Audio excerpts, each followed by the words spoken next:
નમસ્કાર મિત્રો, વિડીયોમાં તમારું સ્વાગત છે। જી હા મિત્રો, અત્યારે હાલના મોટા અને મહત્વના સમાચાર સામે આવી રહ્યા છે। તો મિત્રો, સમાચારમાં વાત કરીએ તો હવામાન નિષ્ણાત અંબાલાલ પટેલના અનુમાન મુજબ 12 એપ્રિલથી રાજ્યમાં ગરમીનું જોર વચ્ચે ખાસ કરીને 20 એપ્રિલ સુધીના સમયગાળામાં અંગ દઝાડતી ગરમી પડવાની શક્યતા છે। દેશના અન્ય રાજ્યો જેમ કે દક્ષિણ મહારાષ્ટ્ર, છત્તીસગઢ અને આંધ્રપ્રદેશના પારો 46 ડિગ્રી સુધી પહોંચી શકે છે, જેની અસર ગુજરાતના વાતાવરણ પર પણ જોવા મળશે।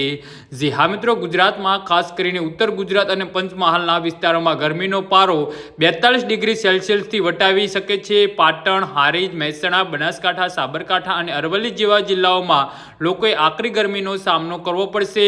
બપોરના સમયે ગરમીનું પ્રમાણ વધતા લોકોને બિનજરૂરી બહાર ન નીકળવા અને સાવચેતી રાખવા સલાહ આપવામાં આવી છે। જી હા મિત્રો, તો આના વિશે તમારું શું કહેવું છે તો નીચે અમારી કમેન્ટ બોક્સમાં જરૂરથી જણાવજો અને અમારી યુટ્યુબ ચેનલને સબસ્ક્રાઈબ કરવાની ભૂલતા નહીં। ધન્યવાદ।